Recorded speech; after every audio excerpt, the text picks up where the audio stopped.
Welcome to the Extra Mile podcast for bar exam takers. There are no traffic jams along the Extra Mile when you're studying for your bar exam. And now, your host, Jackson Mummy, owner of the Celebration Bar Review. Well, hey everyone, welcome to Celebration Bar Review and to the Extra Mile podcast. This is Jackson. Glad to have you with me. And I realize as I'm recording this, I'm recording before the presidential campaign is finished and the elections are finished, but this is going to release the day after the elections. So it's pretty likely that the world is somehow looking different to you today or whenever you're listening to this podcast than when I'm recording.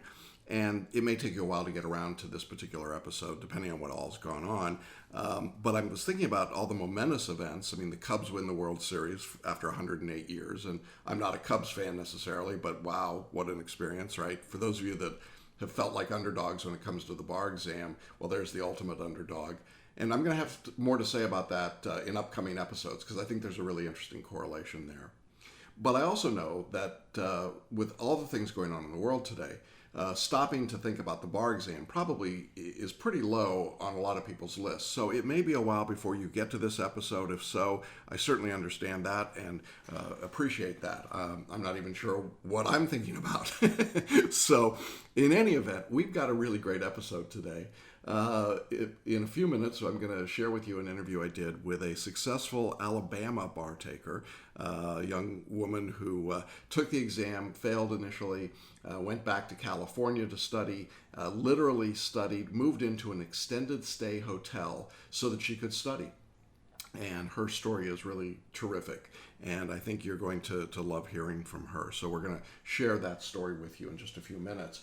But it's also been a busy week in the bar review world in terms of exam results coming out. And before we did last week's episode, number 118, Georgia bar results had just come out and New York bar results had come out. We had some numbers about the New York results, but not much about Georgia. We now have the Georgia numbers, and I want to share some of those with you. And then also, just this week, we had Texas bar results come out, and so I want to share some of those numbers with you as well, and then we'll go to our interview. Well, let's look first at Georgia. And the general statistics in Georgia break out this way. There were about 1,350 people that took the exam in July, and the pass rate, the official state pass rate, was 65.8%. And that's the overall rate. The repeater rate was 32%. So if you're a repeat bar taker, it's pretty tough to get through. Now, if you were an admitted lawyer in another jurisdiction taking the Georgia attorney's exam, there was a really good pass rate, 85.7%, which was good news because attorneys have historically had a hard time getting through this exam, but that's a very high number. When you look at the results based on the source, and then the other group was foreign trained attorneys, what Georgia calls the foreign legal education candidates. Now, here's the thing. There were only 4 of those candidates. 3 of them took the exam. 3 of them passed. So you've got a 75% pass rate. I don't know what that means, really, except that they worked really hard and they did a great job. But it's not enough people to really make a statistical assumption or a number. I also want to say that the Georgia Board of Examiner approved schools, Atlanta Law and John Marshall. Those 2 schools really had a small number of people taking the exam and a very low pass rate, under 10%. The average multi-state score for those schools was 118 roughly. So those schools are really struggling. Certainly John Marshall has struggled enormously. So not good news for them. For the ABA approved schools in Georgia, the average multi-state score was just under 140, which is a good number, and the pass rate for all applicants was 71%. So those law schools have done pretty well, I think, on the whole. When we get to the foreign, I'm trying to look at this here. Oh yeah, the foreign educated applicants, not just foreign attorneys, but foreign educated applicants. We've actually got a slightly larger group. There were 21 applicants. These are foreign educated applicants that went to Emory or GSU or John Marshall or UGA. 21 of those applicants, only 6 passed, so a 28% pass rate. So that's what you're looking at. Now, if you're trying to put these numbers into context, if we go back to the revised February exam results, and remember revised means that the examiners went back and added people back in who they said failed but who actually passed. In February of 2016, there was a 54% pass rate, so we're looking at a huge jump up to 65.8%. That's in large part because you have far more traditional law school students taking the July exam.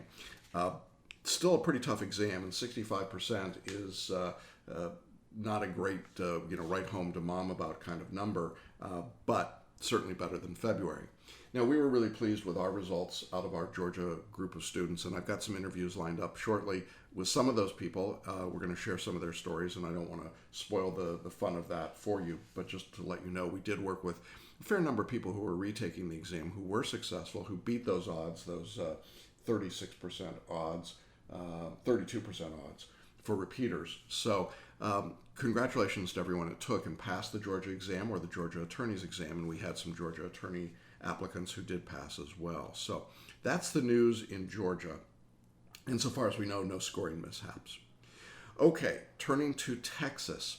Those results came out, as I said, last week, and the overall pass rate in Texas for the exam, was 70.45, I believe, is the overall pass rate in Texas, and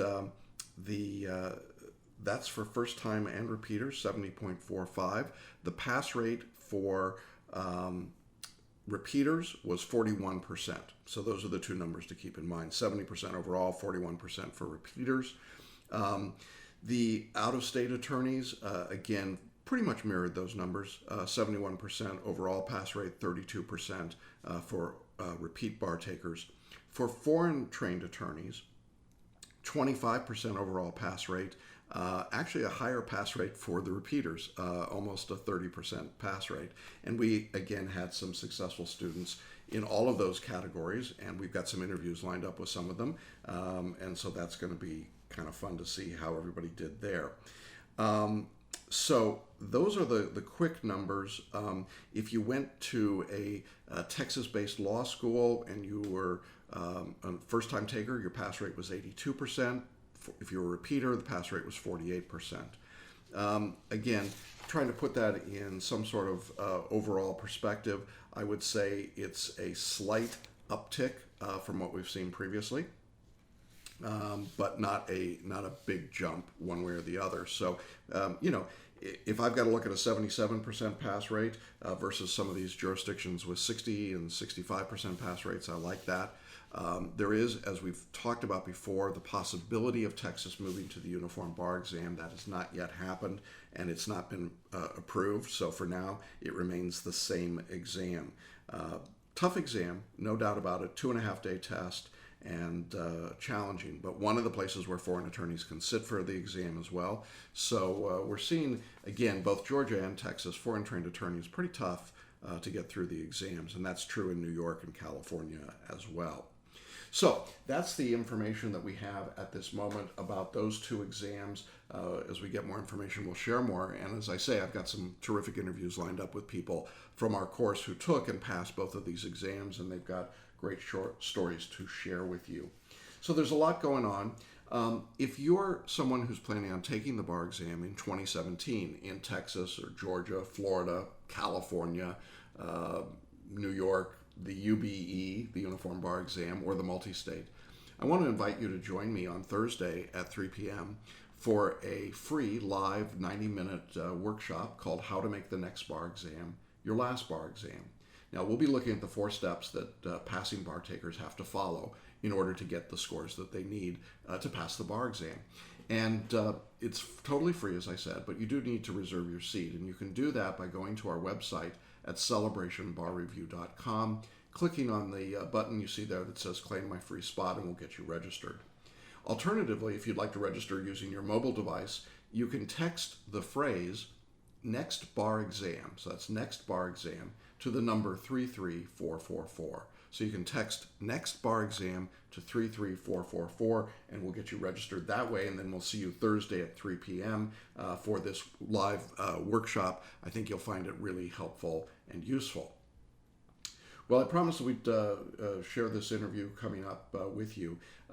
We had the opportunity recently to talk to one of our successful Alabama students. Now, Alabama is a UBE jurisdiction, and the person we're talking to, Joi Boone, is an incredible young woman with a great story to tell.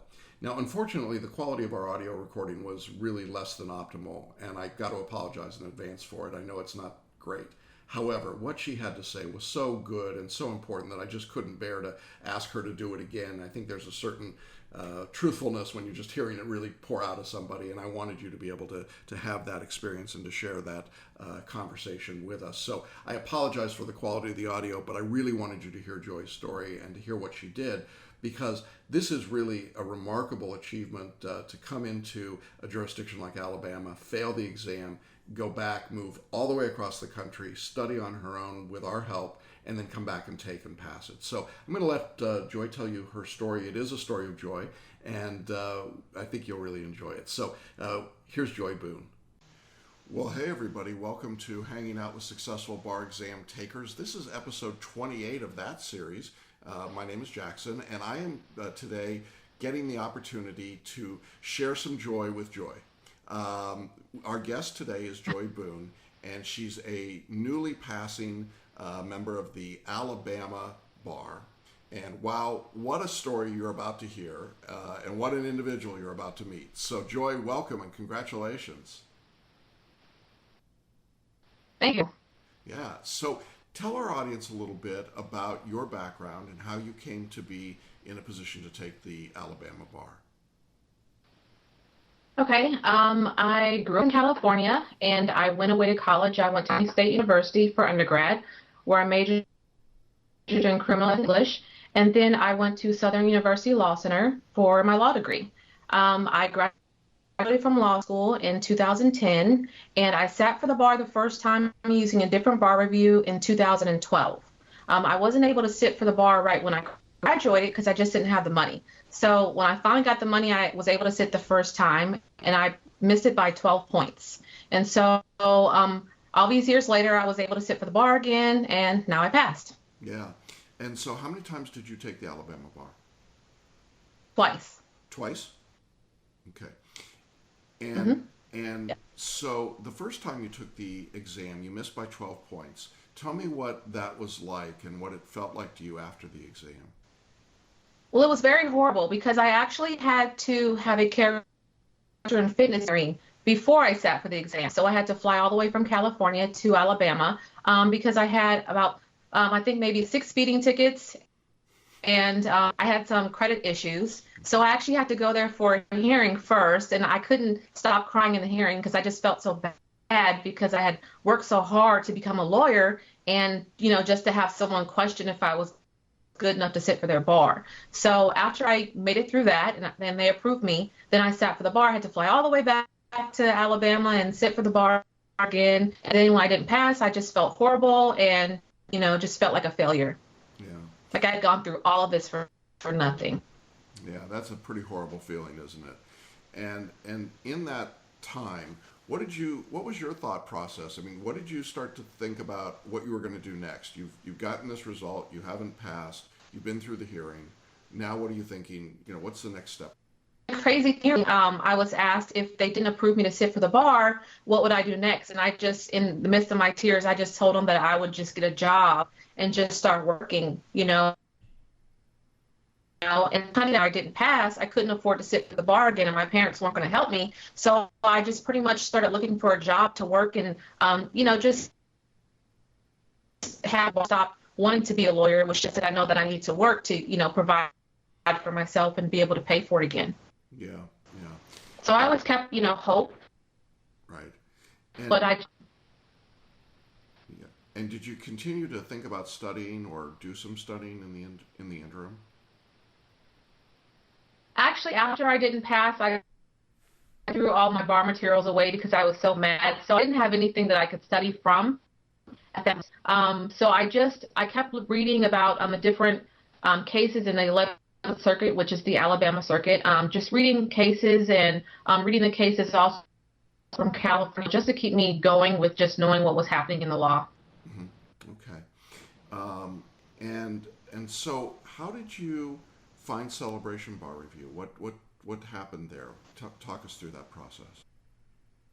I found your bar class on, I think maybe on Facebook. Mm-hmm. I think I may have seen like an ad or something, and then I clicked on it. And I actually, the first time I sat for the bar, I actually did some of your methods. The method as far as multiple choice and picking a letter that you wanted to use before you go onto the bar exam. And if you don't know the question, if you don't know the answer, then just use that letter, bubble letter. So I did that for the first bar exam. So I think I knew about you, but I just couldn't afford it. My bar materials for the other bar review cost me $50 total, and they were actually pretty good. I just didn't have anyone that I could speak to, or if I had any questions, they weren't really there to answer. They were lawyers, so they just put the bar materials out there and just said, we can't really question. So that's kind of how that went. Yeah. So I think I like a while ago had seen you on Facebook. Okay. So you decide you're going to retake the exam, you sign up for our course, and you took our basic mentoring course, right? Yes. Okay. And what was that process like of studying that this time? Was it different than the first time? It was absolutely different just because I used photo reading. But when I first got all the books, I was a little overwhelmed. There was about 12 red books that showed up, and I was thinking, oh my gosh, I have to read material. This is insane. So I immediately signed up for the photo reading class with reading all that, because the fun thing is, Jackson, even though, I wanted to be a lawyer, I don't read. So it kind of helped me with the photo reading class because I didn't have to read all those books. So that's kind of how I, when I approached it was, okay, I can photo read this material. Now, not everybody that's watching or listening knows what photo reading is. So would you take a minute and explain that to people? If you were explaining photo reading, how would you explain it to them? A lot of this is kind of weird. I think for you open a book and you gaze at the book kind of pages maybe, and through the binding of the book, and you pretty much just gaze at it for a couple seconds and then flip the page, and all of a sudden you actually know the material. It's kind of a weird, I can't really explain it. It's just, you just look at the pages and you don't look at the words, you look through the words, and then you just all of a sudden know what was on the pages. Mm-hmm. Yeah. It's kind of, I can't really explain it that well. It's hard to understand sometimes, isn't it? Because it feels so very different than anything else you've ever done, right? Yes. Yeah. But what photo reading did was it gave you the chance to read what would take normally hours and hours, right? And to do it in just a few minutes, right? But then as you're reading, yes, it's not in your conscious brain, right? So you finish reading, and I think you sent me an email at one point and you said, nothing's sticking. It's not there when you were studying for the bar. But what was that process? How did it feel? I mean, was it like you could consciously recognize what was happening and you were reading, or was it something different? I don't know what you're reading at all. I mean, you the pages, it's not in your mind consciously, but when you take the exams, you'll know that the information is in your mind. So you don't know what you're reading. You're not going to recall anything if someone just asked you a question about what you read, but when you sit down and take an exam, it will come back to you. Yeah. And did it shorten your reading time? I mean, did it reduce that, correct? It absolutely did, especially because I was studying, because I work full time, and that I was in the process of moving as well as changing jobs. It really worked well for me because I woke up from 5 to 7, I studied in the morning, and then I went to work, and then after I got off work, I studied from 6 to 12. So photo reading helped me to get in a lot more studying than I would have if I had to read every single outline. Yeah. And then after you read the material, we activated it with the lectures and the question practice, right? And so tell me a little bit about the full-length practice that you did near the end where you were photo reading. What was that like? I was getting a lot of the questions right. I'll back up. I think when I first started photo reading and doing some, I was getting maybe about 60 questions right. But as I kept photo reading and just kept, just in the process, my score kept getting better. And so when I got to the last exam that I think that I gave you, you told me that my score was, a really, really awesome score for the exam. So it does work. I think it just takes time, and you have to kind of get used to photo reading, and there isn't any right way to do it, but I think that you still have to just maintain and keep going with it, and then it will. Okay, great. And so, do you still use photo reading in your regular day-to-day life? Well, now I haven't had to read anything, so I'm using it when I do start practicing law, yes. Yeah, great. And if someone were asking you if they should use photo reading to study for the bar, what would you say to them? I would say that they definitely should. I would never go back to just reading outlines again. Because it's if you can photo read and move things along a lot faster, you can get more, you can cover more of that as well. So I would definitely photo read rather than just read the outlines. And I think even when I was studying, I was interested in the criminal law outline, so I kept reading it. And I think you were telling me, no, do not read the outline, just photo Yeah. read. So that the topic is interesting, just still go ahead and photo read. Yeah, absolutely. It's Yeah. So what was different about the essay writing process as you were studying for the bar this second time? The funny thing is that when I read the question, answers just popped into my head automatically, and so I just immediately jotted down just quick notes about what I thought the answer was, and then kind of why I thought the answer was what it was, and then when I flipped to the answer, it was correct. There were a couple things that I didn't know, but for the most part, I knew all of it. So it just came to me in my mind, and I just immediately started writing. I think that most people should go with their gut when they do photo read, and that the first thing that pops in your mind, just write it down, because that's probably going to be the best answer for you. Just like when they take the multiple choice exam as well, it's going to come to you automatically. So just trust your gut and what comes to your mind. Yeah. So that's great. That's great advice. So you studied for the bar this second time, and sort of talk us through emotionally what that felt like to you, getting back in. You've been through this ordeal the first time in the hearing, and failing and getting back in and studying. And I know that you sent me some pretty transparent, poignant emails. I mean, there were some pretty real emotions there. And I'm not asking you to bare your soul in front of the world here, but tell us a little bit about how you were feeling at that point. It was a very stressful situation because I was living in between both my parents' house, and I didn't really have the support that I probably wanted to have, or for someone who's sitting for the bar, even the first time, let alone the second time after they failed. So it was a very, very emotional time where I had to kind of decide what I had to, I had to get out of my situation, my living situation, and I made a drastic, decision to I was thinking, well, I can move into an apartment, and I have to get a lease for 6 months, and then I have to, buy furniture, and I really don't have time to do all that while I'm studying for the bar. So something just came to me and said, well, move into an extended stay hotel.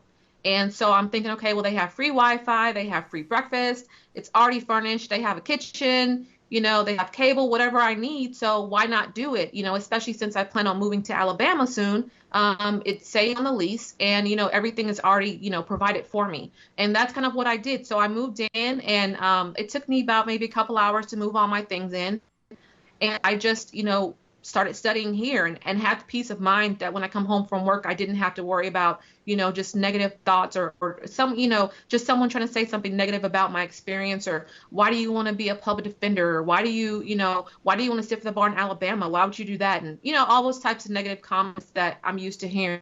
And it just gave me a peace of mind to be able to just focus on what I need to focus on.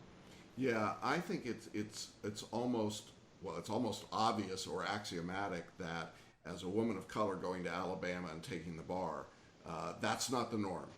And you could have stayed. No. You could have stayed in California, and probably felt more comfortable. But the truth is, you're a winner. I mean, you're a winner to get to law school. You're a winner to take the bar. You're a real winner having passed the bar, and I think you're going to make a huge difference by being a member of the Alabama bar. So I'm thrilled. I mean, I'm very excited. But Thank you. What a challenge to do that when you're not getting a lot of support. When your family's saying negative things and people around you aren't very supportive. And I thought that one of the things that really struck me in working with you through this period, Joi, was how strong you are, how much you were just not going to break. They could push you, but you weren't going to break. You were just going to keep working and doing it and pushing through. Is that kind of how you felt? Like, I just got to be tough and tough this thing out and work through it? Yeah, it was just the idea of saying this is what I really want. This is my career goal, and I can't let anyone stop me from pursuing what I want to do with my life. I think so many people in life don't succeed or don't do what they want to do because they're not tenacious enough, or they allow other people to sway them from what they should do. And I think that the biggest thing that people have to have, especially when you're a lawyer and you're, arguing cases, is that you have to stand in your own conviction about who you are and what you're doing and what you defend. And I think that's just the biggest thing for me is, you have to be strong out in life, and it is what you said. I mean, I expect, me ending my career as a civil rights attorney in Alabama, I do expect some type of pushback. So, I mean, it only prepared me for that, in the future, what I may experience. So it's just, I've always been a strong person and just, did what I wanted to do in life and know that I was, doing the best thing for me. Yeah, I mean, tenacious is a great way to describe you. I just felt like you were just you were gonna you got your claws in and you were gonna go, and nothing was gonna move you. I mean, we're talking today with this hurricane here, and I think of the bird on the or the cat on the tree is like, yeah, I'm not letting go. And there was kind of that sense of I'm just not gonna let go. I'm gonna beat this thing. So you're studying, you're getting ready. Now you're going in to take the exam a second time. What does it feel like to actually go back to the test site this second time? I wasn't nervous or anything, and I think even when I was there in my hotel room, like I told you, I'm not able to study. I'm not, it's not clicking for me. And you were like, if you don't know it by now, you're just not gonna know it. Like just chill out and relax. And so that's what I did. And I photo read before I went into the exam, and I photo read, I think, two books just for the MBE, just for the different topics that will be tested. I photo read that, and then I went into the exam, and at first it wasn't clicking, to be honest, and then I went to the bathroom and came back, and then it all of a sudden kicked in, and I just knew a lot of the answers. Yeah. I didn't really have to use the method of picking a letter. Yeah. That's awesome, isn't it? It's sort of like that little voice in your head. Some people call it the Jackson voice, saying, just do that. But you did that. And so then you're waiting for results. What was it like to wait for results to come out? I just kept believing that I passed. I never let anyone sway me, or people would say, well, what are you going to do if you pass? And I would always say that I'm going to pass. I know that I passed, and just keep the faith with it. And then on September 23rd, I know that they're going to send an email out. And so I was up at like 6:30 in the morning waiting for the email, and it came. And so just all the time I was waiting, it was just, people saying, what if you pass? What if? And, I just stay with my convictions and saying, no, I'm going to keep believing that I passed. And I did, and it was a big weight that was lifted off my shoulders. Oh, I'm sure. It doesn't feel like I'm an attorney yet. Yeah, I'm sure. So what was it like when you look for the email and it says you passed? What was that moment? I actually started crying, and I called one of my friends. He was in a meeting because he lives in South Carolina, so he didn't know that the email was coming out that day. Because I didn't really want to talk about it that much with people, and have to hear whatever they wanted to say. A couple people knew about it. Like I told you, my supervisor allowed me to use one of the rooms at my job to study during my lunch break. But I kind of kept it close to me, and so I just started crying when I got the email, and then it was just like a sigh of relief. And so I went back to sleep for like 15 minutes and and then went to work. And then went to work. All right. So there you go. So what's the future hold for you? Public defender is one of the things I know you're interested in. Is that right? Yes. So I've already started applying for jobs. I really want to, there's a lot of things that I want to do. I want to try to see if I can teach like a class at a university, a criminal law class. And I wanted to sign up for JAG Reserve.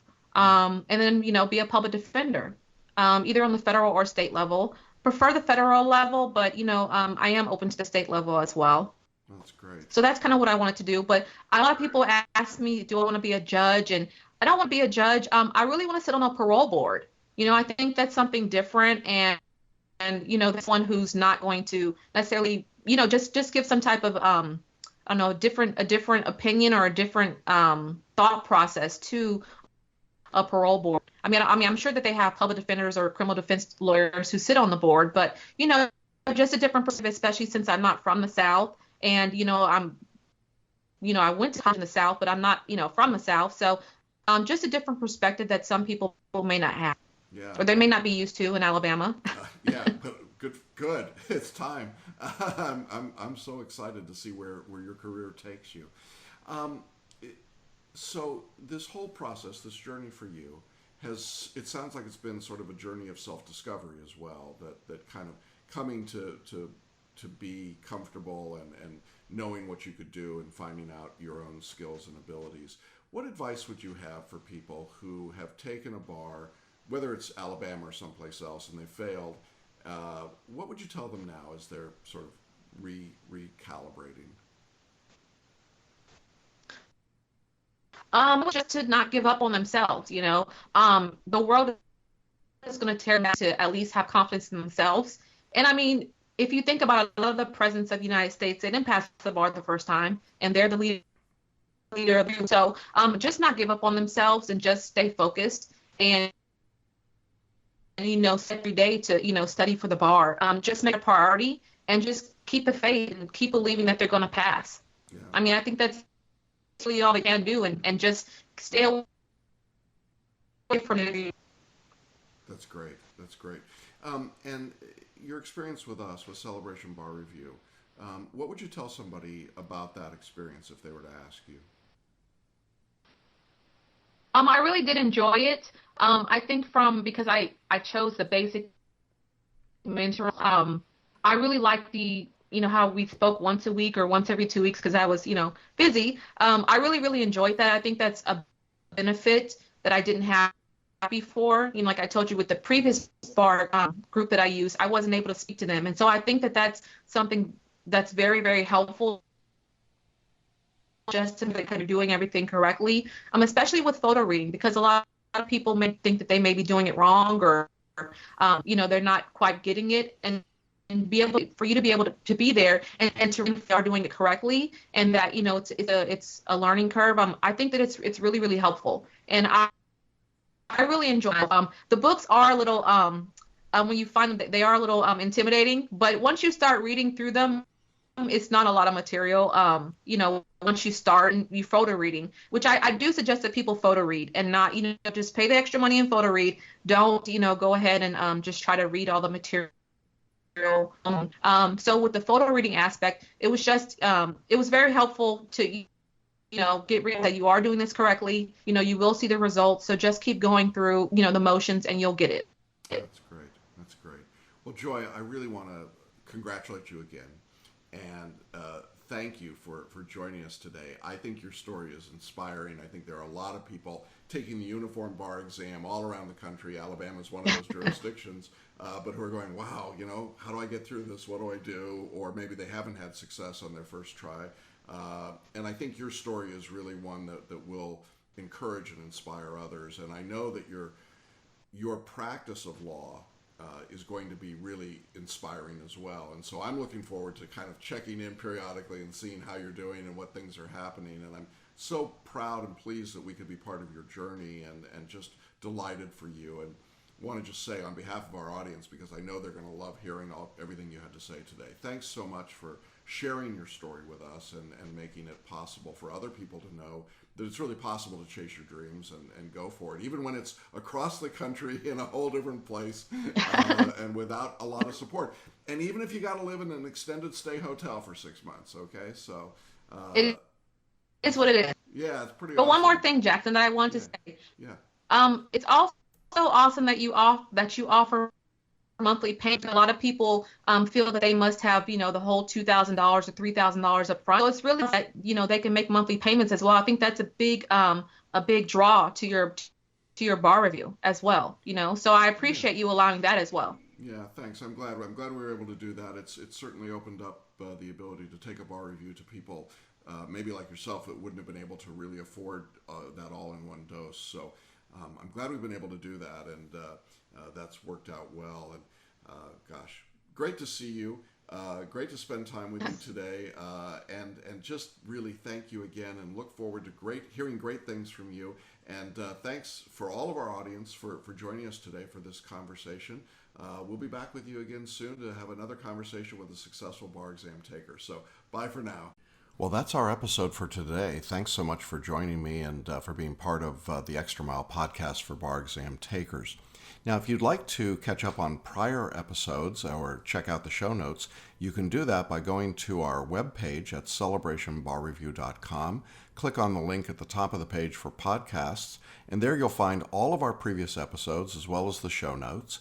You can also subscribe to the podcast from that site, or you can go to iTunes and subscribe there. Just type in the Extra Mile Podcast for bar exam takers, and you can subscribe and be part of the podcast series. And we would love to have you do that. While you're on the iTunes site, we would also really appreciate you giving us a quick, honest rating and review.